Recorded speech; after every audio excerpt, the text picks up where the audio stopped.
Welcome aboard the National Geographic venture for this exploration of Southeast Alaska's coastal wilderness.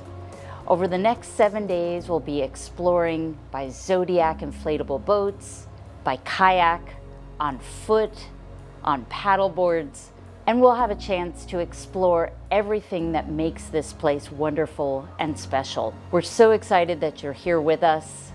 We're gonna have a great week together. Welcome aboard.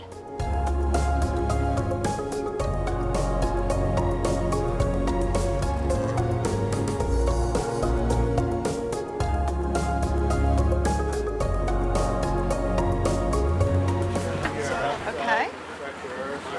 Do you want me to move her?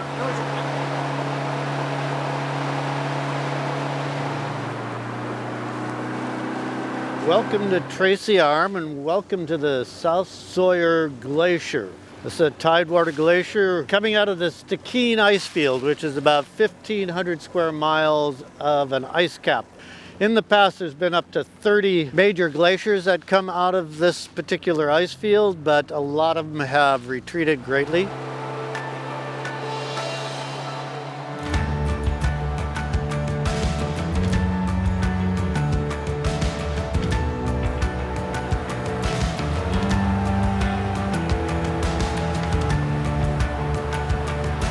This fjord is up to 1,100 feet deep and very steep-sided.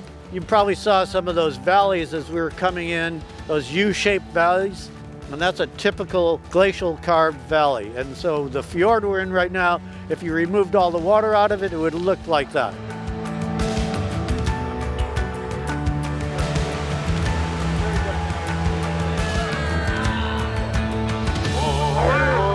Pirates from beyond, bringing cocoa and spirits.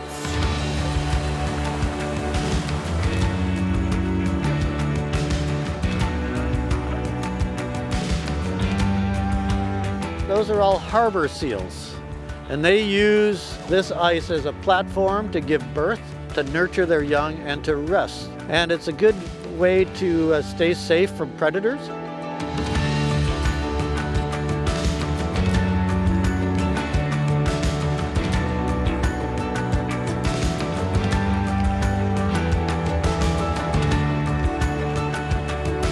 It's not only about the face of the glacier, the mass has shrunk a lot. So the amount of ice that's coming down, glacial ice coming down through this valley, has shrunk by many-fold, really, over the years.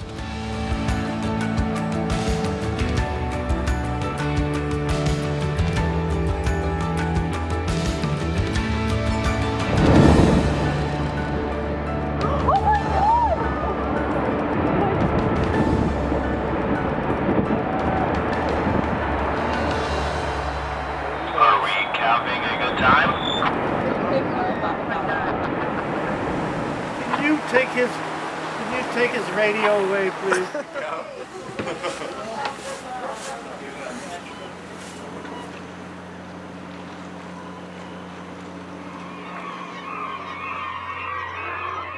We're in Petersburg, Alaska, a commercial fishing town of about 3,100 people. And today we're going to explore everything there is to know about Petersburg, including Zodiac tours of the fishing fleet. We're going to explore the muskeg, which is a very unique ecosystem that has carnivorous plants.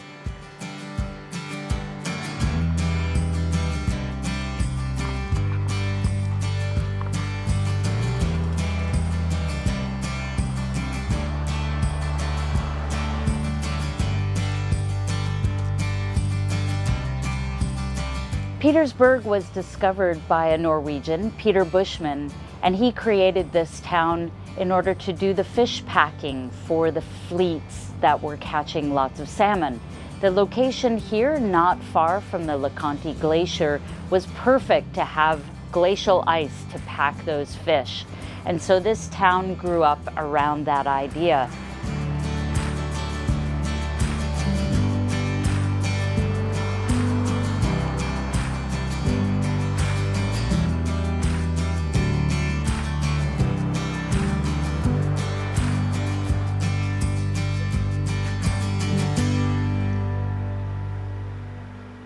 We're here in Petersburg, the town that fish built, and it does make sense then that the fishing fleet here is the heart of this town. So we've come to the docks to explore the fishing fleet, to see what makes this town tick, what the heart is, what the soul is. And really, we will find that out here as we go around and explore the docks. So let's get going, see what we can find.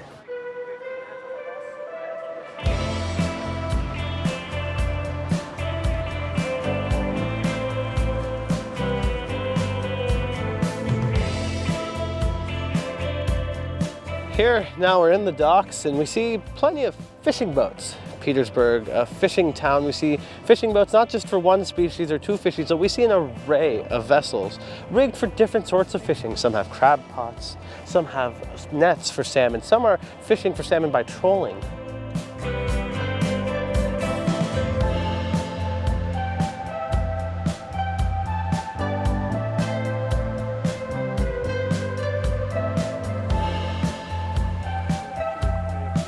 Petersburg has several canneries here as well that we'll be going past.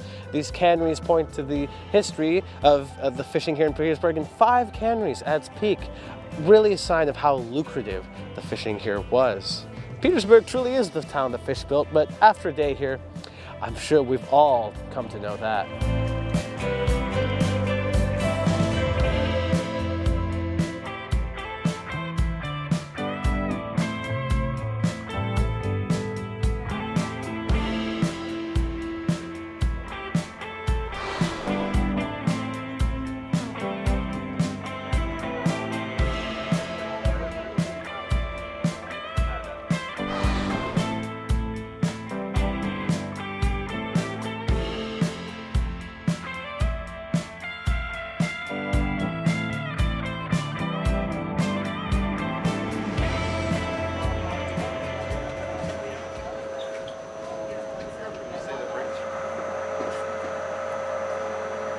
This morning we came across a large group of humpback whales that got everybody excited right before breakfast. And what we got to see was a little bit of a mishmash of some younger whales, some older whales, all seeming to try to find the fish, corral them together, with a couple of animals deciding to breach or slap on the water.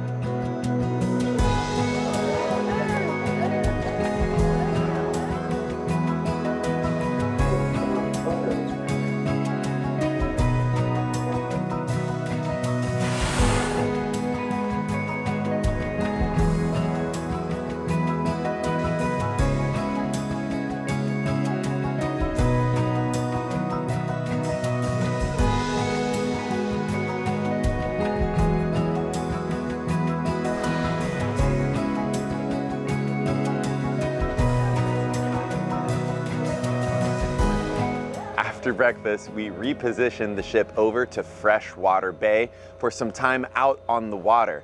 Guests got to go out on their kayaks, stand-up paddle boards, and on some Zodiac tours to go take a really close look at this remarkable, nice and calm inlet.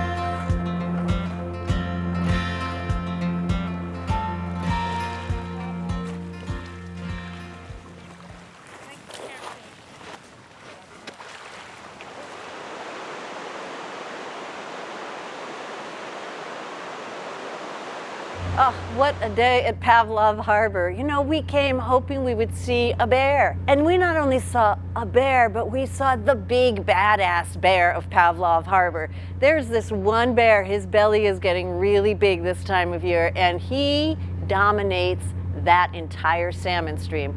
All the other bears have to like tiptoe around. It's like, can I be here? Can I be there? And sometimes it's okay. And sometimes he starts to charge them and they run off into the woods.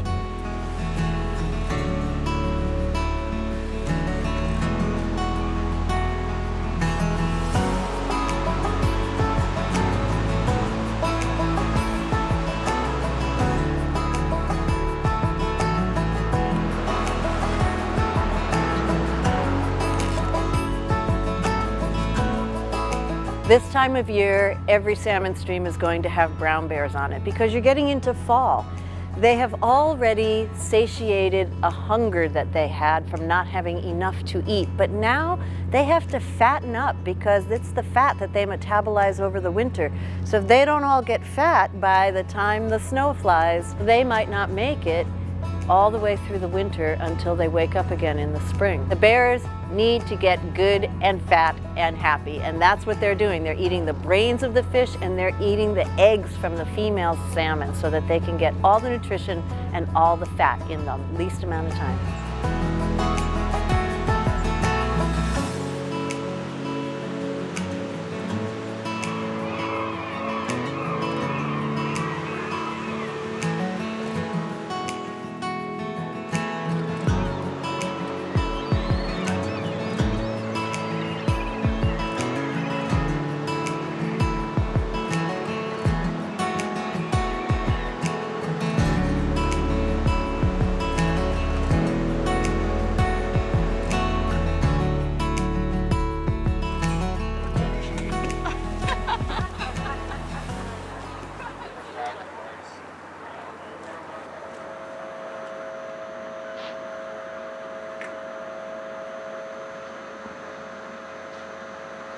Today we were in Glacier Bay National Park. We woke up this morning, we're in front of Marjorie Glacier up at the upper end of Glacier Bay National Park. Spectacular morning, it was clear, the sun came out, hit the glacier, hit the mountain peaks.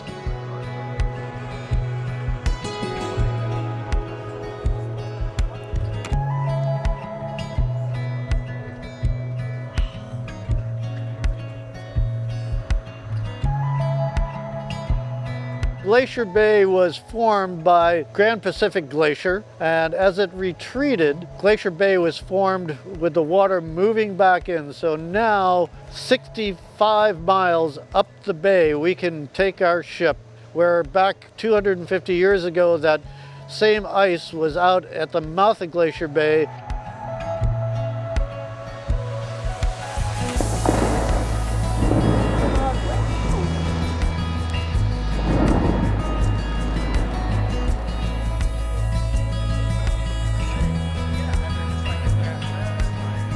Then we went over to Johns Hopkins Inlet and saw Johns Hopkins Glacier, which is one of the largest tidewater glaciers in the park.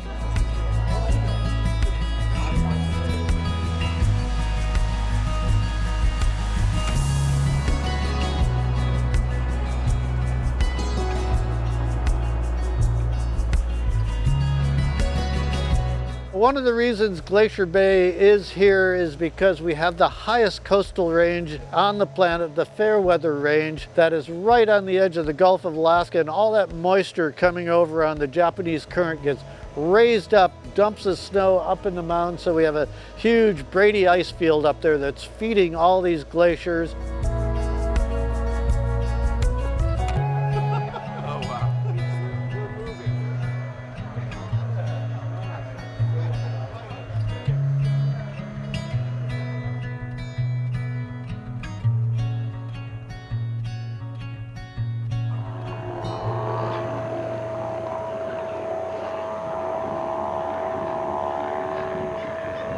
We ended the day at South Marble Island, which is a spectacular place for bird life and for stellar sea lions. We had an incredible passage past the island with lots and lots of activity.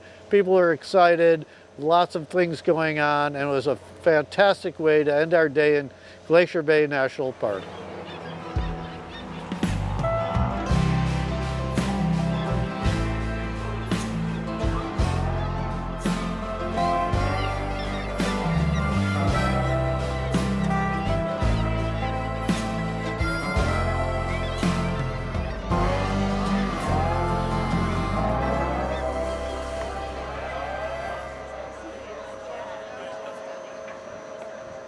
The undersea program here at Lindblad Expeditions is truly a unique program. It allows us to bring up the life under the surface of the water to you. But the whole point of the program is not for us to tell you about things, but to show them. So take a look and see what we saw.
So here we are at Fox Creek, one incredible landing here in Idaho Inlet. And here we got to experience the rain parts of the temperate rainforest. We have a bit of a downpour coming on us right now, and that has meant that people get to really see what it's like to be the forest here, constantly rained on, all this moisture.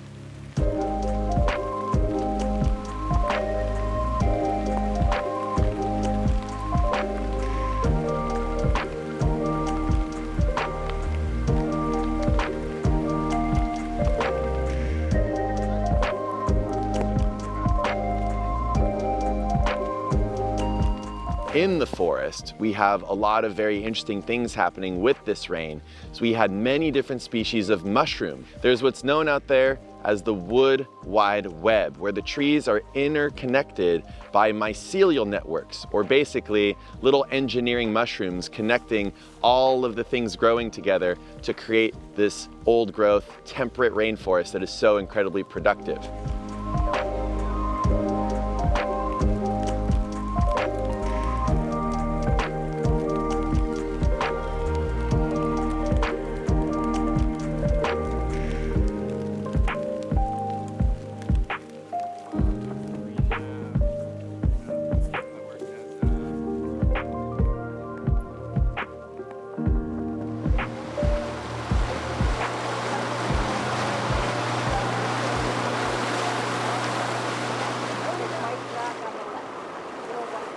We are in the Inuit Islands. So these are the islands that are just beneath Glacier Bay National Park, in between Glacier Bay and Chichagof Island. So this is the northern entrance or exit from the Inside Passage to the Pacific Ocean.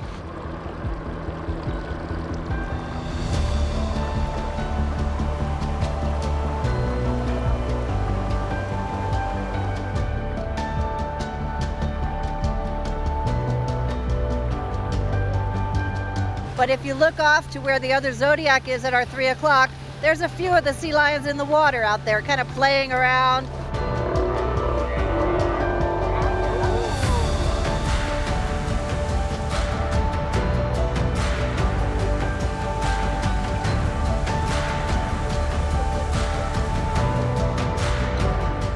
Yeah, it's got a little pup.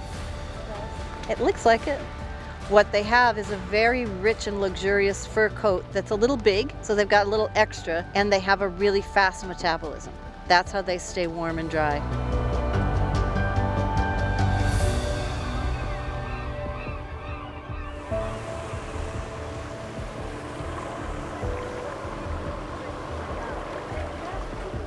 All right, don't grab the rails as I ease up, okay?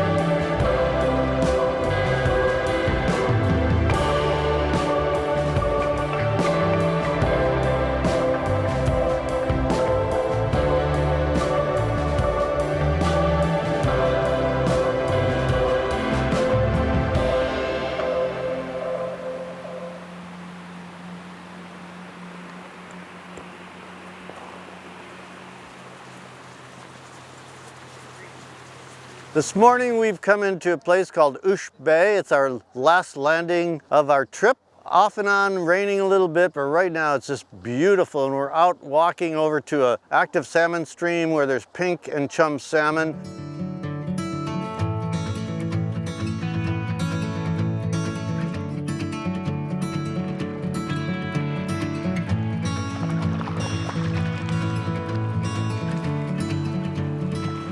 These salmon have been out in the ocean feeding for a number of years, and now they're coming back to spawn in their natal stream here. And of course there's a lot of bear activity. We're seeing a lot of dead salmon. So it's an incredible walk through a gorgeous meadow on a pretty darn nice Alaskan day.